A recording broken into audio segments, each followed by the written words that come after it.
Fiquei com vontade de comer pizza agora. A gente pode comer hoje à noite? Socorro. Vamos comer pizza hoje? Pizza com chopp.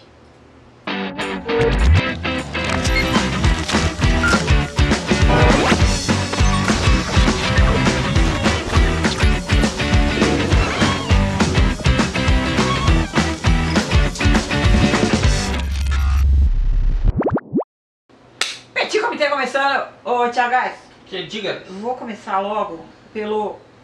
Vamos ali, porque agora tudo é suicídio nessas redes sociais. Daí as pessoas querem falar do 13 Reasons Why e da baleia azul. Então vamos começar pelo começo. Da baleia azul. Tem um monte de gente. A última que perguntou aqui nos comentários foi a Rosana. Porém, Rosana Nutti. Porém, tem muitas pessoas perguntando. Não fiquem chateados que eu não falei o nome de todo mundo, senão eu fico aqui até amanhã lendo o nome. Mas tem um monte de gente com essa história da baleia azul. Antes de mais, na outra eu estava conversando disso com o Thiago Gás. A história da baleia azul é um hoax, gente. Aí ele brigou comigo quando eu falei que era um hoax. Mas começou nos fóruns, numas coisas estranhas na Rússia. E aí essa história começou a se espalhar. E era uma mentira, era uma notícia falsa. Só que o que acontece? O povo começa a ler a farsa e começa a levar a sério e querer repetir o negócio, que não existia antes. Daí para o perigo das notícias que ninguém confere nada e sai imitando. Então assim, a princípio a baleia azul era uma farsa. Sim, mas a partir do momento que uma pessoa se mata por causa do jogo, deixa de ser uma farsa, né? Então, mas tem duas coisas que eu queria falar muito sério sobre esse assunto. Não sou especialista, mas eu acho importante a gente falar disso. E aí depois a gente entra na história do seriado, que eu tentei começar a assistir ontem, porém acho que eu vou ter uma certa dificuldade, porque definitivamente não é meu tipo de estética e roteiro e atuação. Mas vou tentar. E aí, mas pera, volta na baleia azul. Daí o seguinte, eu acho que tem duas coisas. Primeiro é o seguinte, porque tem casos de crianças e adolescentes, né, que estão imitando, principalmente crianças, é isso? E adolescentes também. Eu acho muito importante, pais, queridos pais, prestem atenção no que as crianças e os adolescentes estão fazendo dentro da casa de vocês, como eles estão, o que eles estão lendo. Não é exatamente ser mãe helicóptero, porém, crianças com acesso à internet têm que ter muito controle. Criança já não tem que ter acesso à internet sem supervisão absoluta. Internet não é lugar de criança. Depois, seguinte, adolescentes com acesso à internet, que é óbvio que tem, porque enfim, né? Porém, é o seguinte, é muito importante a gente prestar atenção no comportamento dos adolescentes. Adolescente principalmente, né? Porque adolescente tem aquele tédio constante que às vezes vira depressão, uma pessoa que pode ter pensamentos suicidas e você precisa prestar atenção. E tem criança que não tem a menor noção que tipo, amigo, morreu, morreu. Só para voltar no começo, assim. Atenção a notícias de mentira. Notícias, isso pra mim é o espelho do que está acontecendo. O povo lê qualquer tranqueira que vem em rede social ou site de notícia, nenhum deu a notícia como verdade, ao contrário, os jornais e um monte de gente explicou que era mentira. Acho que as pessoas precisam estar bem informadas, então assim, pais e adultos têm a obrigação de ler jornal e saber as notícias, entendeu? E principalmente prestar atenção nas crianças e nos adolescentes que tem dentro de casa. Mesmo assim, a gente prestando atenção de vez em quando dá uma merda, mas assim, o que você acha, Thiago Gás? Porque não tem como parar. Essas coisas vão começar a acontecer cada vez mais. A questão é, por que crianças e adolescentes... Por que crianças e adolescentes? Por que crianças e adolescentes querem se matar? É uma questão mais profunda do que simplesmente um hoax da baleia azul, entendeu? Que é meio que uma questão hormonal. Todo adolescente já existe aquela... É o que eu falei, aquela coisa do tédio do adolescente com os hormônios e aquela depressão constante que a gente odeia tudo. Se não ficar de olho e dependendo do entorno do adolescente, pode virar isso. Ó, que vocês querem mais, gente, leiam Shakespeare. Romeu e Julieta, pra mim, é tipo o emblema da adolescência. Dois adolescentes dramáticos, cheios de hormônio, que acharam que ia ser boa ideia se matar pra ficar junto pra sempre. Entendeu? Tem que prestar atenção, porque é tão arquétipos da adolescência, então a gente tem que prestar atenção. E com tanto acesso à informação em geral, porém informação de baixíssima ou nenhuma qualidade, principalmente nesses casos que é absolutamente mentira, precisa prestar atenção no que o povo está fazendo, no que o povo está assistindo, gente. Sobre a série, a coisa da glamorização do suicídio como vingança e não sei o que, eu tenho lido mais matéria do que... Ontem eu tentei assistir o primeiro episódio, assisti metade e desisti. Definitivamente. É que eu acho que o conteúdo teen, pra mim, tem diretores dos anos 80 que fazem isso muito bem, dos bobos e dos sérios. Nos anos 90 tem bons, tem filmes ótimos agora dos anos 2000 também que tratam do tema de uma maneira, sei lá. E aí, mas o que eu acho importante falar é, porque Eu acho muito louca essa coisa da imitação, porque é que a pessoa quer repetir literalmente uma coisa que ela vê numa série. A gente vai entrar naquele tema do entretenimento como inspiração para coisas, como se a culpa fosse do entretenimento, né, Thiago? Isso também. Se é a música do Marilyn Manson, se é videogame, agora porque é a série. O entretenimento, ele não tem sozinho essa força. Volto na história da Baleia Azul. Tem que observar por que é que esses adolescentes, ou porque esses jovens, ou porque essas pessoas se colocam em situações de risco para imitar uma peça de puro entretenimento, que lógico, as peças são feitas pra gente pensar, e são feitas pra gente ponderar as coisas e tudo mais. Mas não necessariamente a gente precisa imitar. E como eu já disse, precisa prestar atenção nas pessoas.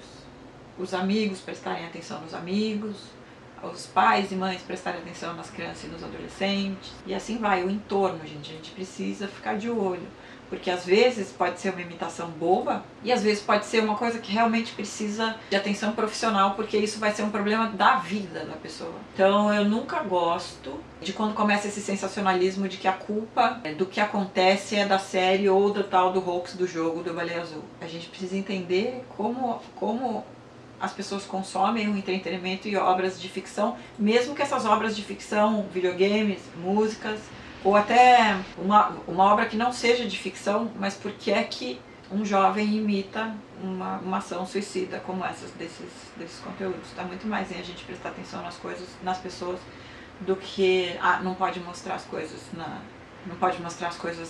na televisão ou nos games e tudo mais. O que você acha, Thiago? Acho que é uma questão de educação Lógico. e de pensamento crítico. Mas é mesmo, é uma questão de educação e pensamento crítico, quer dizer, você conseguir diferenciar a situação da ficção para a sua própria vida. Se a gente não ensinar crianças, adolescentes e adultos, futuramente adultos, a ter pensamento crítico, a gente vai terminar numa situação um pouco estranha. O que eu menos vejo entre o ensino e os pais é gente preocupada em fazer as crianças pensarem, criar uma opinião sobre as coisas e não apenas copiar. A gente vive numa geração de copycats, né? De cópia, tudo quer copiar. Então assim, olhem para as pessoas, prestem atenção nas pessoas. Maravilhosa me pergunta o seguinte: você acha que o jeito de sonhar muda quando se fica mais velho? Eu acho.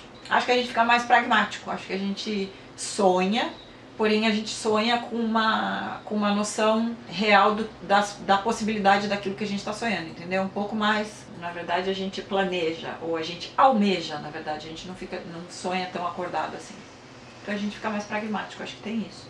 E principalmente a gente acho que sabe melhor talvez tentar se organizar, a gente sabe melhor como se organizar para chegar naquilo que a gente quer, entendeu? Tem uma maravilhosa. Bruna Ceoto, você viu essa história? O Thiago, que estão querendo fazer um projeto de lei para transformar, como é que é? Falsa acusação de estupro em crime hediondo. Queridos deputados, eu acho que assim, eu tive uma ideia boa quando eu li essa pergunta, porque eu fiquei vendo passar essa tentativa de botar essa votação desse projeto de lei aí, e eu tive uma ideia boa. Sabe o que eu acho? Acho que se candidatar a deputado já devia ser encarado como crime hediondo, ou a senador. Então, eu estava pensando nisso ontem. Espera, uma vez eleito, você já está condenado como crime hediondo, porque você foi eleito como candidato a deputado e a senador. E aí, você vai recuperando a normalidade da sua vida no fim do seu mandato. Conforme você se comportar direitinho, não roubar dinheiro, votar coisas úteis para a sociedade, não cretinices machistas e debilóides tipo essa. Se você fizer tudo direitinho durante o seu mandato, chega no fim do mandato, você não vai ser mais condenado por crime hediondo, vai ser uma pessoa livre. Porém, se não trabalhar direito, já está condenado. O que você acha disso? Vamos fazer este projeto de lei, eu acho bastante mais útil. O que vocês acham? É mais ou menos isso que eu estava pensando. Em vez de presumirmos a inocência dos políticos, deveríamos presumir a culpa deles. Exatamente. Eu gosto que o Thiago... E aí essas pessoas têm que provar que eles não têm culpa nenhuma, entendeu? Eu acho mesmo. Devia funcionar ao contrário do que pro resto da população. Entrou lá, já está culpado. Aí nos anos que ficar, porque senador é mais que 4 anos, né? Nos anos que ficar lá, vai provando que é inocente. Se não conseguir provar que é inocente até o final do mandato, tá culpado por crime hediondo. Pronto. Achei boa essa ideia. Cambada, né, meu? Cambada. Queridos, vocês estão recebendo salário para fazer projetos úteis para a população e não cretinice da cabeça de vocês, entendeu? Puta que pariu, juro por Deus. E assim, ó, corta toda a verba para propaganda política. Ah, sim, Tudo. isso eu já acho Corta que tinha que tudo. Toda essa verba de propaganda política. Eu acho que tinha Não que tem cortar, ter. eu acho que tinha que cortar fundo partidário, propaganda, fundo de, aqui também vai para propaganda Isso política, aí, aqui também é do fundo. partidário, propaganda política. Mas é por isso que tem tanto partido no Brasil. Você quer ganhar, tem duas coisas maravilhosas você tem no Brasil, tá, gente? Abre um partido aí com um monte de assinatura falsa que nem um monte de gente faz. Abre um partido aí e recebe uma mesadinha, porque você já tem direito a um dinheirinho que vem do Estado imediatamente. Ou se não quer pagar imposto, você abre uma igreja. Outro dia eu estava lendo uma matéria da reprodução, tipo, massiva de igrejas no Brasil. Vamos abrir uma igreja do petisco. Pronto. A gente para de pagar imposto. Petiscos dos próximos dias. Isso mesmo. Aí pergunta da Thaís, brigadeiro ou brownie? Brownie. Eu gosto mais de bolo do que de doce. Assim, doce. Então eu acho que o brownie tem bolinho, então brownie. Rita L me pergunta o seguinte: se estamos a viver novos problemas no mundo ou problemas que são os mesmos e é apenas uma questão de ciclicidade? E pergunta do Saladinha. Eu acho que a gente está vivendo os mesmos problemas de sempre, porém, aqui no Brasil, por exemplo, suponhamos que está um pouco fora de controle. Não é que são os mesmos de sempre, mas uma proporção aviltante. Que, na boa, eu não sei como é que todo mundo não acampou na rua ainda. Eu falo isso toda semana. É impressionante, cara. O mundo de boca aberta com o que está acontecendo no Brasil e os brasileiros seguem o jogo. Bom, mas também acho que é uma questão da gente... Eu já falei isso aqui algumas vezes também. Acho que é uma questão que a gente lê muito mais e tem muito mais acesso à informação. Então as notícias se repetem. Então parece que está muito mais grave do que está na verdade. Não no Brasil. No Brasil está grave. E cada dia mais grave. E isso porque é só um pedacinho do Brasil que está investigando. Só um pedacinho das coisas públicas. Imagina o resto. Bom, e como está o Saladinha? Saladinha está indo. Ele está drenando porque ele está juntando muito líquido Drenagem no tórax dele, porque por causa da doença, do câncer. Aí ele está indo drenar de vez em quando para fazer isso, mas ele está animado, está comendo bem. É que não tem muito jeito, né? Saladinha será feliz enquanto der para ser feliz, mas não tem cura o que ele tem. É uma dó. Tem uma professora falando aqui que ela é professora e as crianças estão todas em polvorosa e já há jovens na cidade com listas de tarefas a fazer. Fica difícil de saber se é real essa história do jogo da baleia azul. Dezinha, a melhor coisa que você pode fazer é, tipo, fala com esses pais e fica atento, porque é isso que eu tô falando. Uma coisa é as crianças brincarem, se divertirem, outra coisa é porque é que esses jovens estão suficientemente entediados e deprimidos para querer se suicidar. É muito diferente. O seu Nandico, Fernando Magnus, me mandou uma pergunta por e-mail que é o seguinte: como você analisa vídeos do tipo trolei minha namorada urinando nela enquanto dormia? Você acha que são apelativos em busca de views ou esse tipo de material ganha destaque no YouTube porque as pessoas gostam de bobagem? Eu acho que isso ganha destaque porque as pessoas gostam de ver merda no YouTube.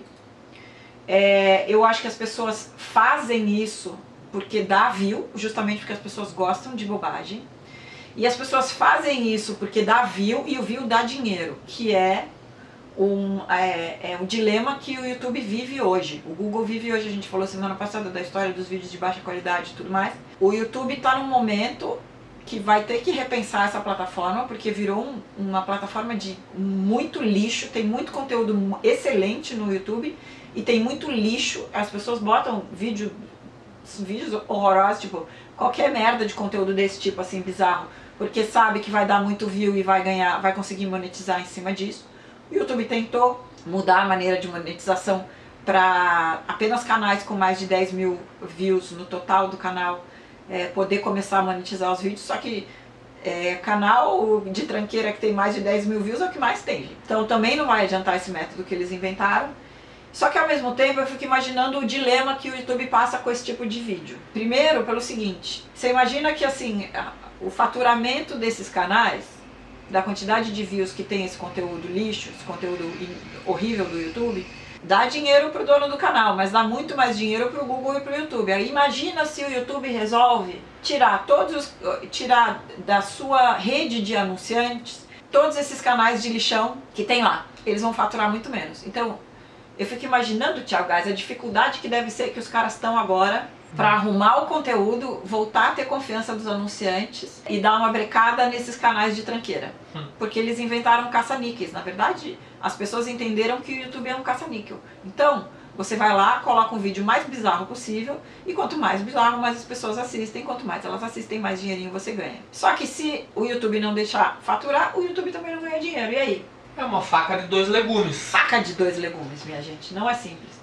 Mas é quando você monta uma ferramenta que ela premia sem observar a qualidade do que ela está premiando e sem ter um mínimo de curadoria sobre o que está sendo premiado, dá nisso.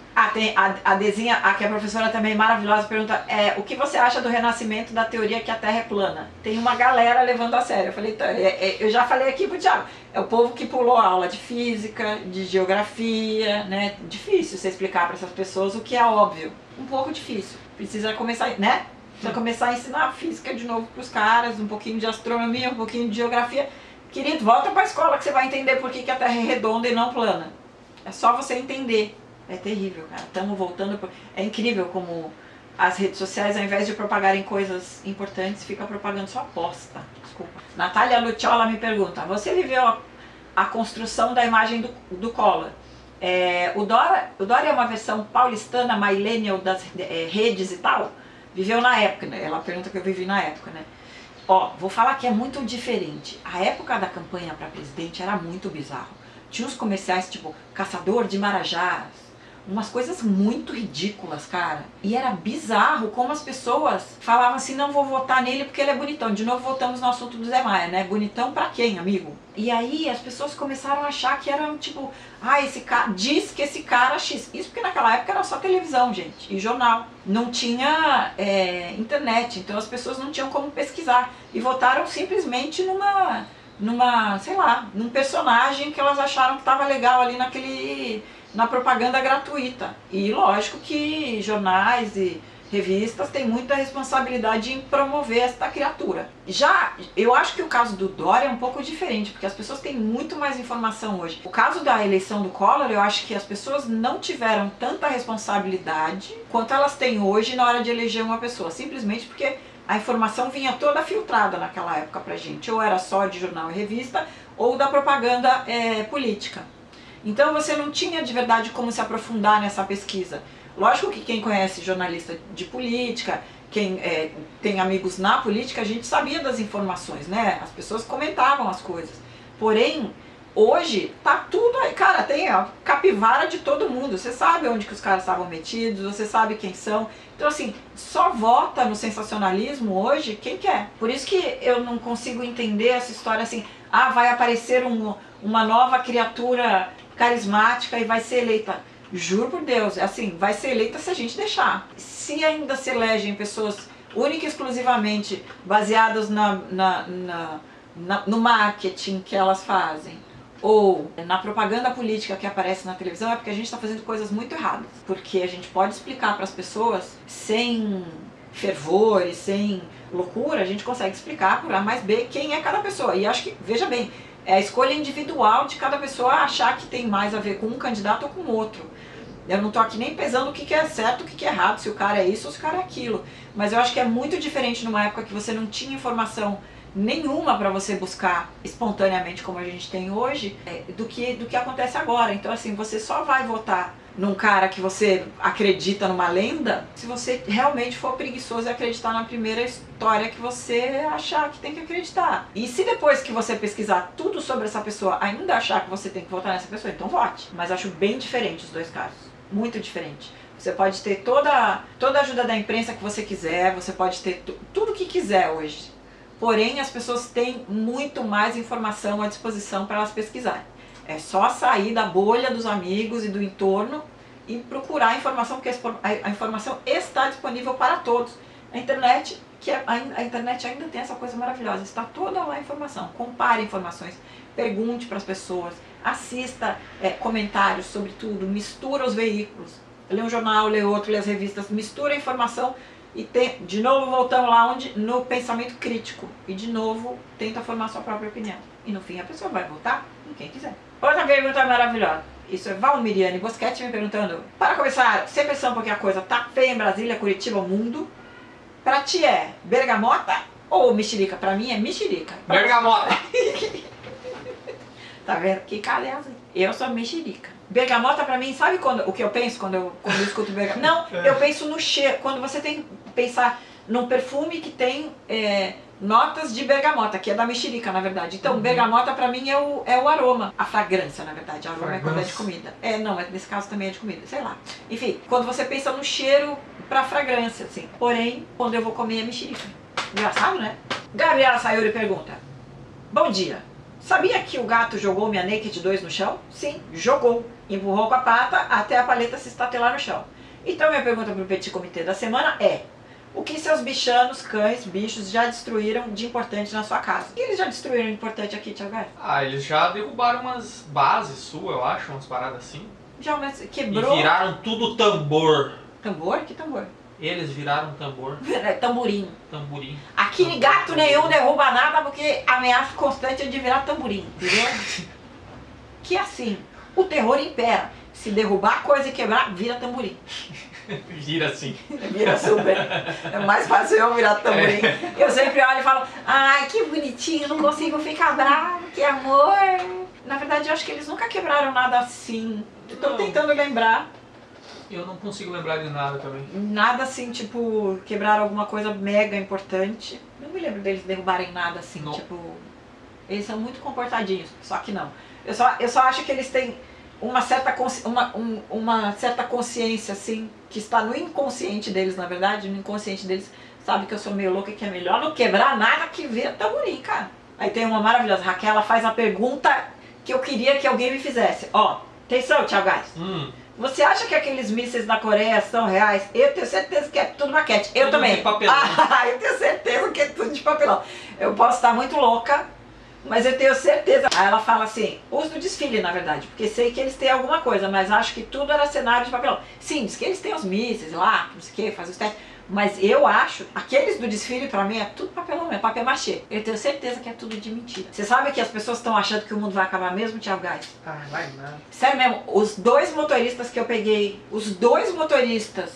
na segunda-feira pra ir e voltar das coisas que eu tinha pra fazer, eu peguei um na ida, que era mais velhinho, apavorado que o mundo vai acabar e que os coreanos vão soltar bomba atômica e que o Trump é maluco e que o mundo vai acabar. Aí eu tentei explicar que imagina, que os caras vão ficar rosnando, que no fim ninguém vai fazer nada disso porque ninguém quer que o mundo entre em recessão, porque, enfim, ninguém vai fazer guerra nenhuma. Porque aí, se fizer guerra, entra todo mundo em recessão, morre todo mundo em fome, ninguém vai fazer nada disso. Aí quando eu voltei, no fim da tarde, peguei outro motorista bem mais jovem, que também estava... Eu entrei no carro, a pessoa começa a falar dos coreanos do norte, e que o mundo vai acabar. Eu falei, gente, mas não vai acabar o mundo, nem na época da Guerra Fria o mundo acabou. E a Guerra Fria era sério mesmo, eram os russos, tipo russo, casca grossa, e não acabou o mundo, gente. E naquela época... Aquela época acabava mesmo. Aquela época acabava mesmo e os russos ainda tem armamento nuclear de verdade, entendeu? Não é esses foguetinhos de São João da Coreia do Norte. Pelo amor, não vai acabar o mundo, não. Fiquem sossegados. Não precisa estocar comida nem água aqui, tá? Vai dar tudo certo. Inclusive, porque o mundo não acaba no hemisfério sul, tá, gente? Só no hemisfério norte. Exatamente. Todo filme de apocaliptos que a gente vê, o mundo só acaba lá no hemisfério norte. Vocês já repararam? É bom. O máximo que acontece é a estátua do Jesus ali. Não, a única vez que eu vi acontecer alguma coisa no Cristo Redentor foi aquele que enche d'água no mundo e não deu. Cristo Redentor, isso mesmo. A única coisa Mas que acontece é ele cai. Não. O Cristo Redentor só encheu d'água uma vez no filme. E mesmo assim, aqui em São Paulo é mais alto que o Cristo Redentor, aqui não vai acontecer nada. Então, no máximo que vai acontecer é lá no Rio. Gente do Rio, vocês podem mudar pra cá se for acontecer alguma desgraça. Se o mundo for encher de água, no caso, né? Agora, o mundo acaba mesmo, tipo, meteoro, asteroide, guerra nuclear, todas essas coisas, é tudo no hemisfério norte. Lá nos filmes do Michael Bay, o mundo só acaba na América, na Europa. Bomba, tipo, em Paris, destrói tudo. Aí eles gostam no Egito também, passam uns cometas, né? Eles gostam, principalmente em pontos turísticos do mundo, o mundo acaba muito nos filmes. Você já reparou isso? Eles gostam muito de apocalipse em pontos turísticos. É verdade. Mas eu ia falar alguma coisa em relação a isso, não me lembro. Quando o Trump foi eleito, as pessoas falavam que tinha que assistir 1984, né? Que, aliás, eu acho um filme muito elegante e intelectual para esse desclassificado. Porém, acho que as pessoas precisam assistir um outro filme que é mais engraçado, que chama Dr. Strangelove, que é do Stanley Kubrick. E que a gente vai acabar assim na mão dessa pessoa completamente retardada. Presidente dos Estados Unidos. Assistam Dr. Strangelove. É mais útil Pra quem quer entender o que tá acontecendo na loucura planetária que a gente tá passando, é mais a cara do Dr. Strangelove do que do 1984. Tô triste, mas tô ok. Dança, vamos. Me pergunto, Júlia, o que achou da troca de editores na novíssima Vogue Arábia? E teve troca também na Vogue britânica, né? Você acha que é machismo ou a experiência falou mais alto? Eu não acho que é machismo não, porque trocou, eram duas editoras, a da Vogue Arábia era uma princesa das Arábias, literalmente. Virou editora, durou 2 edições e saiu, mas eu acho que, nesse caso saiu porque eu acho que não tinha muita experiência, ela nunca tinha trabalhado no meio editorial, então não dava. E foi substituído por um cara que tem mais experiência. Não acho que é machismo, acho que nesse caso é quem tinha mais ligação com a região, que é editor de moda e que era bom para substituir rapidamente. Na Vogue inglesa, eu acho que, na verdade, foi muitos anos editora a mulher. Então agora é um cara que vai entrar. E acho bom também. Eu não acho que necessariamente uma revista de moda precisa ter uma editora mulher. Acho um pouco de corporativismo pensar desse jeito, principalmente porque a grande maioria das revistas de moda tem editoras mulheres. Então não é uma questão de machismo, acho que é só uma questão de mudar um pouco mesmo a cara da revista. E não acho que vai ser ruim. Marcele Gonçalves me pergunta importantíssima, Thiago Gás, presta atenção. Oi. Na porta da academia, você percebe que esqueceu a carteirinha. Você vai em casa buscar e volta pra malhar ou desiste? Eu tento entrar sem a carteirinha. Eu já desisto antes mesmo de ir na academia. Na atual conjuntura da minha vida, eu vou explicar pra vocês o nível da preguiça. Eu tenho sala de ginástica aqui em casa, não preciso nem da carteirinha e não tô indo. Imagina se eu tivesse que ir, eu já não ia. Inclusive eu tenho a sala de ginástica em casa, porque se eu tiver que ir, eu não vou. Entendeu? Foi o jeito que eu achei há muitos anos atrás de finalmente eu começar a fazer ginástica e largar de ser tão raquítica. Aí eu comecei a descobrir que se eu tivesse um mínimo de pesos e aparelho simples, banco, umas coisas de funcional aqui em casa, eu descobri que eu fazia ginástica porque eu estava em casa. Passaram-se os anos, eu descobri que agora eu estou na vagabundagem e que às vezes eu esqueço de fazer ginástica ainda tendo a sala de ginástica dentro de casa, ou seja, eu realmente sou a que desiste. Thiago Gás, você tenta entrar sem a carteirinha. Se não conseguir entrar sem a carteirinha, aí eu volto pra casa e abre uma cerveja. Falei, volta pra casa e come um cheeseburger. Aqui em casa a gente não tem juízo mesmo, não tem jeito. Eu amo. Juliano Vargas e mais muitas pessoas estão me dizendo que vieram para o Twitter só por minha causa. Gente, Twitter é amor. Amor. Aí, pera, agora eu vou entrar nos assuntos do meu caderninho. As pessoas ficaram muito impressionadas que eu tenho um caderninho semana passada.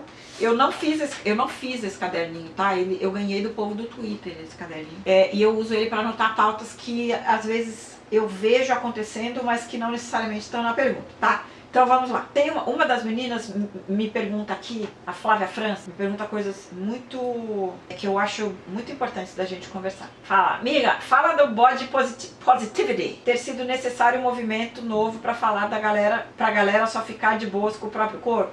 Pra mim, tá bem bizarro as meninas fitness posando errado nas fotos pra mostrar um pneuzinho e que por isso são seres humanos também. Ou gurias gordinhas que se amam tanto que não tem um dia ruim. Afinal, amam muito o próprio corpo e parece que só isso é necessário na vida. Aí, agora tem que ter textão e todo um movimento pra galera ser normal. Então, tem um texto muito bom, que tá no Nexo Jornal, eu vou achar esse texto aqui, ó. Que fala do body neutrality, que é a neutralidade do corpo e não a positividade com o corpo. Porque o que acontece? É sempre um pouco assustador quando começam todos esses movimentos da positividade extrema sobre o corpo ou sobre a aparência.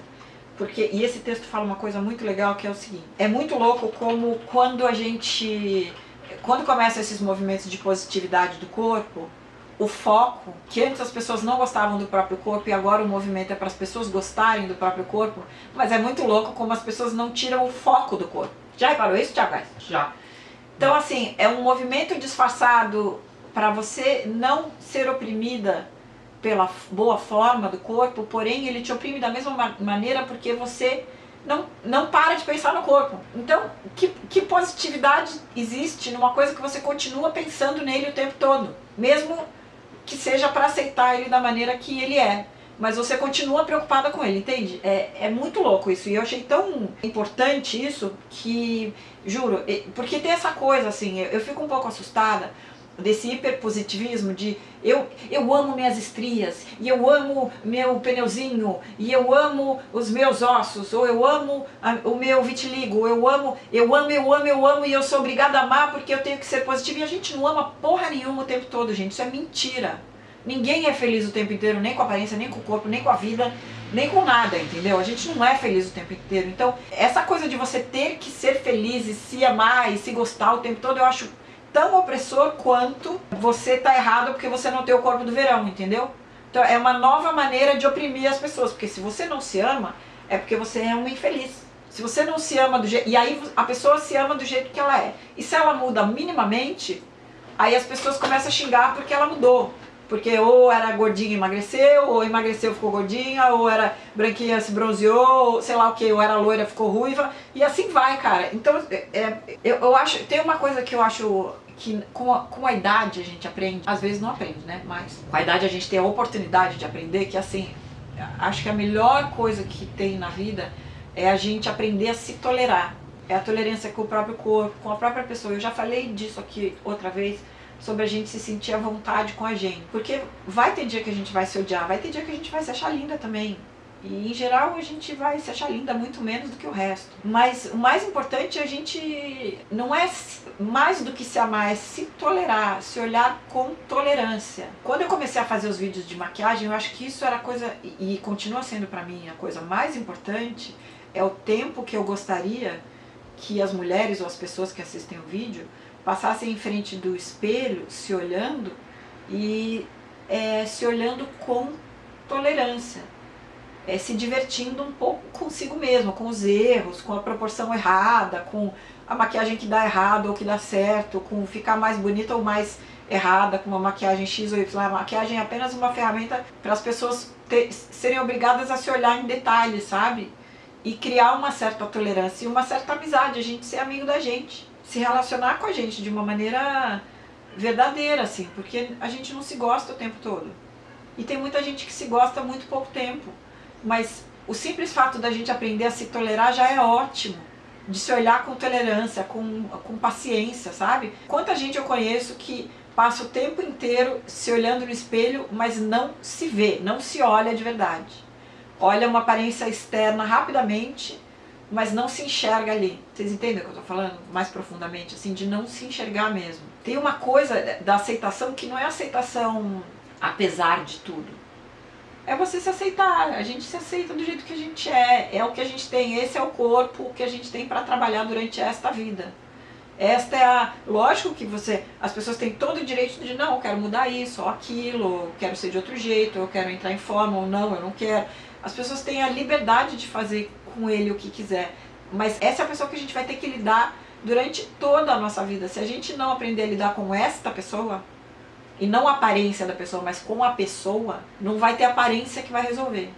E eu acho que esse é o grande dilema. A gente fala aqui de todas as coisas que a gente falou hoje, de depressão, de seriado, de baleias. O mais importante é não só o pensamento crítico, mas a gente aprender a tolerar a gente e a conviver com a gente, cara. A coisa mais difícil é a gente aprender a conviver com a pessoa que a gente vê no espelho o tempo todo.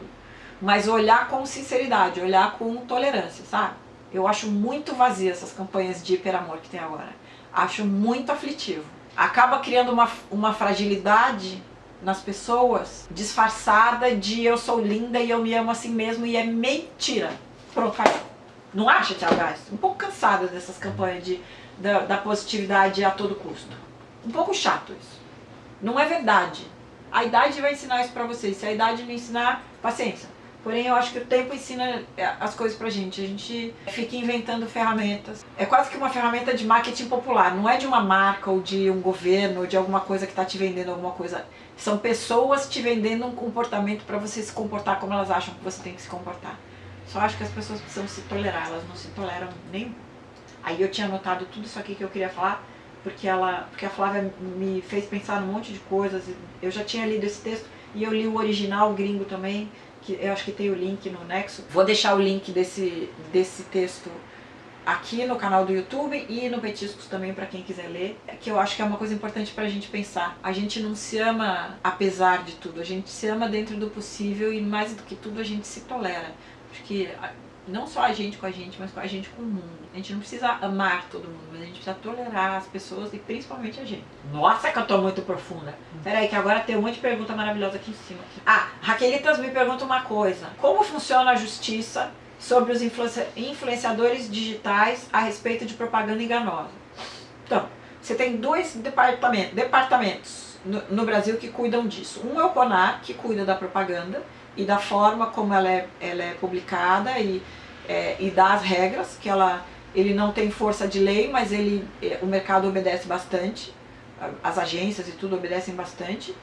Influenciadores não tem a maioria não tem a menor noção nem de que o CONAR existe. E existe o PROCON, que também cuida aí sim da propaganda enganosa, porque ele cuida da defesa do consumidor. Então, se o consumidor está sendo ludibriado ou se está sendo feita errado uma propaganda, o PROCON também pode entrar em ação. E aí o PROCON sim tem força de lei. Então, quando vocês acharem que estão sendo ludibriados em qualquer tipo de publicidade, na internet ou na TV ou em revista, onde vocês acharem, os órgãos competentes são o CONAR, que é o que lida com o formato de publicidade, e o PROCON, que é o que defende os consumidores, mas que também olha a publicidade, tá? O PROCON, ele ainda observa, né?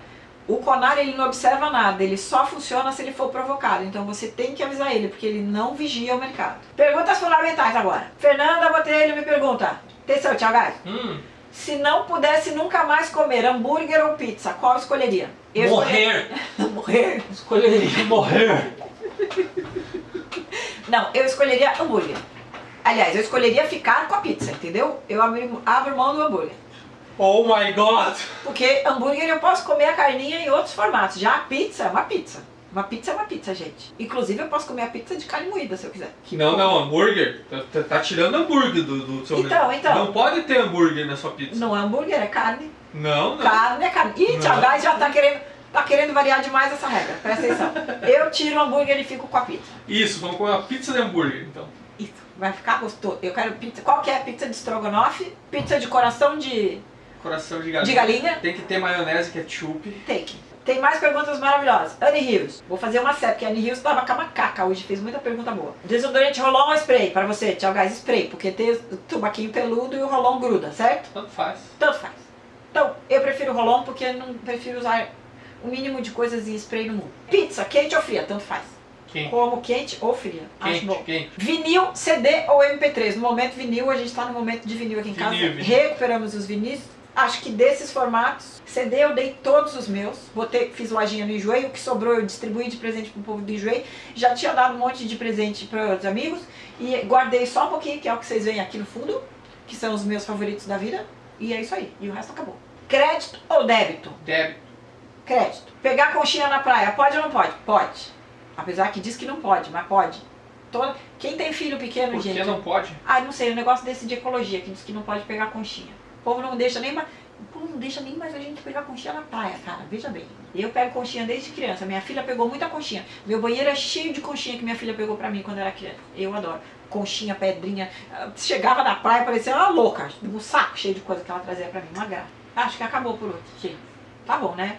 Tchau em chinês, galera. Tchau. É pra ser engraçado essa piada. Yeah.